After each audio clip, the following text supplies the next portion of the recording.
ಬೆಂಗಳೂರಿನಲ್ಲಿರುವಂತಹ ವಿರಾಟ್ ಕೊಹ್ಲಿ ಮಾಲೀಕತ್ವದ ಪಬ್ ವಿರುದ್ಧ ಇದೀಗ ಮತ್ತೊಂದು ಎಫ್ಐಆರ್ ದಾಖಲಾಗಿದೆ.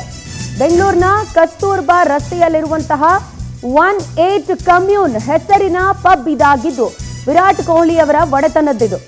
ಕಬ್ಬನ್ ಪಾರ್ಕ್ ಪೊಲೀಸ್ ಠಾಣೆಯಲ್ಲಿ ಪಬ್ನ ವಿರುದ್ಧ ಪ್ರಕರಣವನ್ನ ದಾಖಲು ಮಾಡಲಾಗಿದೆ. ಕೋಟ್ಪಾ ಕಾಯ್ದೆಯಡಿ ಪ್ರಕರಣವನ್ನ ಪೊಲೀಸರು ದಾಖಲು ಮಾಡಿರೋದು. ಕಾರಣ ಏನು ಅಂತ ನೋಡೋದಾದ್ರೆ, ಯಾವುದೇ ಪಬ್ ಆಗಿರ್ಲಿ ಅಥವಾ ಸಾರ್ವಜನಿಕ ಸ್ಥಳ ಆಗಿರ್ಲಿ, ಅಲ್ಲಿ ಸ್ಮೋಕಿಂಗ್ ಝೋನ್ ಅಂತ ಸಪರೇಟ್ ಆಗಿ ಮಾಡಬೇಕಾಗತ್ತೆ. ಆದ್ರೆ ಧೂಮಪಾನಕ್ಕೆ ಪ್ರತ್ಯೇಕ ಸ್ಥಳವನ್ನ ಮೀಸಲಿಡದೆ ಮುಕ್ತ ಅವಕಾಶವನ್ನ ಕೊಟ್ಟಿರುವಂತ ಕಾರಣಕ್ಕಾಗಿ ಪ್ರಕರಣ ದಾಖಲು ಮಾಡಲಾಗಿರೋದು. 18 ಕಮ್ಯೂನ್ ಪಬ್ನ ಮ್ಯಾನೇಜರ್ ಹಾಗೆ ಸಿಬ್ಬಂದಿ ವಿರುದ್ಧ ಸದ್ಯ ಪ್ರಕರಣ ದಾಖಲಾಗಿರೋ ಡೀಟೇಲ್ಸ್ ಲಭ್ಯ ಆಗ್ತಾ ಇದ್ದು, ಕೋರ್ಟ್ನಿಂದ ಅನುಮತಿಯನ್ನ ಪಡೆದುಕೊಂಡು ಪೊಲೀಸರು ಪ್ರಕರಣವನ್ನ ದಾಖಲಿಸಿದ್ದಾರೆ. ಇನ್ನು ಕಳೆದ ಜುಲೈ 2024ರಲ್ಲಿ ನಾವು ರೀಕಾಲ್ ಮಾಡ್ಕೊಳ್ಬಹುದು, ಅವಧಿ ಮೀರಿ ಪಬ್ ಓಪನ್ ಮಾಡಿದ್ದಕ್ಕೆ ಅಂತ ಹೇಳಿ ಕೇಸ್ನ ದಾಖಲು ಮಾಡಲಾಗಿತ್ತು. ಇದೀಗ ಮತ್ತೆ ಸುಮೋಟೋ ಕೇಸ್ ದಾಖಲಾಗಿದೆ. ಪೊಲೀಸರು ಸ್ವಯಂ ಪ್ರೇರಿತವಾಗಿ ಎಫ್ಐಆರ್ ದಾಖಲು ಮಾಡಿದ್ದಾರೆ.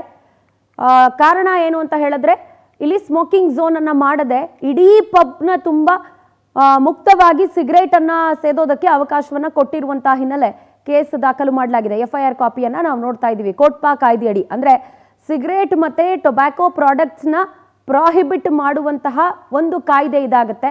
ಇದರ ನಿಯಮಾನುಸಾರ ಸ್ಮೋಕಿಂಗ್ ಝೋನ್ ಅಂತ ಹೇಳಿ ಸಪರೇಟ್ ಆಗಿ ಒಂದು ವಿಂಗ್ ನ ಮೀಸಲಿಡಬೇಕಾಗತ್ತೆ. ಈ ನಿಯಮವನ್ನ ಉಲ್ಲಂಘನೆ ಮಾಡಿರುವ ಕಾರಣ ಸದ್ಯ ಎಫ್ಐಆರ್ ದಾಖಲು ಮಾಡಲಾಗಿದೆ. ಈ ಬಗ್ಗೆ ಹೆಚ್ಚಿನ ಡೀಟೇಲ್ಸ್ ಕೊಡ್ತಾರೆ ನನ್ನ ಕಲೀಗ್ ವೆಂಕಟೇಶ್, ನಮ್ಮೊಂದಿಗೆ ಲೈವ್ ನಲ್ಲಿ ಜಾಯಿನ್ ಆಗ್ತಾ ಇದ್ದಾರೆ. ವೆಂಕಟೇಶ್, 2024 ಜುಲೈನಲ್ಲಿ ಅವಧಿ ಮೀರಿ ಕಾರ್ಯನಿರ್ವಹಿಸ್ತಾ ಇರೋದಕ್ಕೆ ಕೇಸ್ ದಾಖಲಾಗಿತ್ತು. ಈಗ ಮತ್ತೊಂದು ನಿಯಮ ಉಲ್ಲಂಘನೆ, ಏನೆಲ್ಲ ಡೀಟೇಲ್ಸ್ ಲಭ್ಯ ಆಗ್ತಾ ಇದೆ ಈ ಕುರಿತಾಗಿ?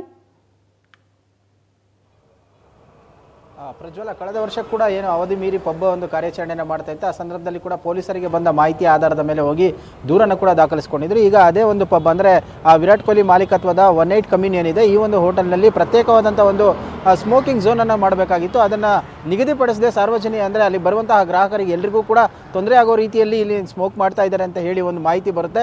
ಆ ಸಂದರ್ಭದಲ್ಲಿ ಪೊಲೀಸರು ಸ್ಪೆಷಲ್ ಡ್ರೈವ್ ಮಾಡಿದಂಥ ಸಂದರ್ಭದಲ್ಲಿ ಅದು ಕೂಡ ಗೊತ್ತಾಗಿದೆ. ಹಾಗಾಗಿ ಅದರ ಮೇಲೆ ಒಂದು ಪೊಲೀಸರು ಸ್ವಯಂ ಪ್ರೇರಿತವಾಗಿ ಒಂದು ಕೇಸನ್ನು ಕೂಡ ದಾಖಲಿಸಿಕೊಂಡಿದ್ದಾರೆ. ಅಂದರೆ ಸಾರ್ವಜನಿಕ ಸ್ಥಳಗಳಲ್ಲಿ ಧೂಮಪಾನ ಮಾಡಬಾರ್ದು ಅಂತ ಹೇಳಿ ಕೂಡ ಒಂದು ಬೋರ್ಡ್ಗಳನ್ನು ಹಾಕಿರ್ತಾರೆ. ಅಲ್ಲಿ ಪೊಲೀಸರು ಕೂಡ ಗಸ್ತಂತ ಇದ್ದಂಥ ಸಂದರ್ಭದಲ್ಲಿ ಕೂಡ ಅವರಿಗೆ ಫೈನ್ ಹಾಕುವಂಥ ಕೆಲಸವನ್ನು ಕೂಡ ಮಾಡ್ತಾ ಇರ್ತಾರೆ. ಹಾಗೆಯೇ ಪಬ್ಬು, ಬಾರು ಮತ್ತು ರೆಸ್ಟೋರೆಂಟ್ಗಳೇನಿರುತ್ತೆ ಅಲ್ಲಿ ಕೂಡ ಒಂದು ನಿಗದಿತ ಸ್ಥಳವನ್ನು ಕೂಡ ಒಂದು ಮಾಡಿರಬೇಕಾಗುತ್ತೆ. ಅದನ್ನು ಹೊರತುಪಡಿಸಿ ಬೇರೆ ಏನಾದರೂ ಈ ರೀತಿಯಾಗಿ ಮಾಡಿದ್ದೇ ಆದರೆ ಅಂತಹವರ ವಿರುದ್ಧ ಕೂಡ ಕಾನೂನು ಕ್ರಮ ತೆಗೆದುಕೊಳ್ತಾರೆ. ಹಾಗೆ ಇಲ್ಲಿ ಕೂಡ ಆಗಿರುವಂತಹದ್ದು ಸ್ಪೆಷಲ್ ಡ್ರೈವ್ ಮಾಡಿದಂಥ ವೇಳೆಯಲ್ಲಿ ಕೆಲವೊಂದು ಪಬ್ಗಳಲ್ಲೂ ಕೂಡ ಇದೇ ರೀತಿಯಾದಂಥ ಒಂದು ಕೃತ್ಯಗಳು ಕಂಡು ಬಂದಿದೆ. ಹಾಗಾಗಿ ಈ ಒಂದು ಪಬ್ಗೂ ಸೇರಿದಂತೆ ಬೇರೆ ಬೇರೆ ಕಡೆ ಕೂಡ ಈ ಒಂದು ಕೇಸನ್ನು ದಾಖಲಿಸಿಕೊಂಡಿದ್ದಾರೆ. ಇದು ಯಾಕೆ ಸ್ಪೆಷಲ್ ಆಯ್ತು ಅಂದರೆ, ವಿರಾಟ್ ಕೊಹ್ಲಿ ಮಾಲೀಕತ್ವದ 18 ಕ್ಲಬ್ ಆಗಿರೋದ್ರಿಂದಾಗಿ ಸೊ ಇಲ್ಲಿ ಕೂಡ ಒಂದು ಕೇಸನ್ನು ದಾಖಲಿಸಿಕೊಂಡು ಈಗ ಒಂದು ಫೈನನ್ನು ಕಟ್ಟುವಂಥ ಕೆಲಸಕ್ಕೂ ಕೂಡ ಮುಂದಾಗಬೇಕಾಗುತ್ತೆ ಒಂದು ಪಬ್ನ ಮ್ಯಾನೇಜರ್ ಮತ್ತು ಸಿಬ್ಬಂದಿ. ಹಾಗಾಗಿ ಕೇಸನ್ನು ದಾಖಲಿಸಿಕೊಂಡಿರುವಂಥದ್ದು. ಪ್ರಜ್ವಲ, ಥ್ಯಾಂಕ್ ಯು ತಮ್ಮೆಲ್ಲ ಡೀಟೇಲ್ಸ್ಗೆ.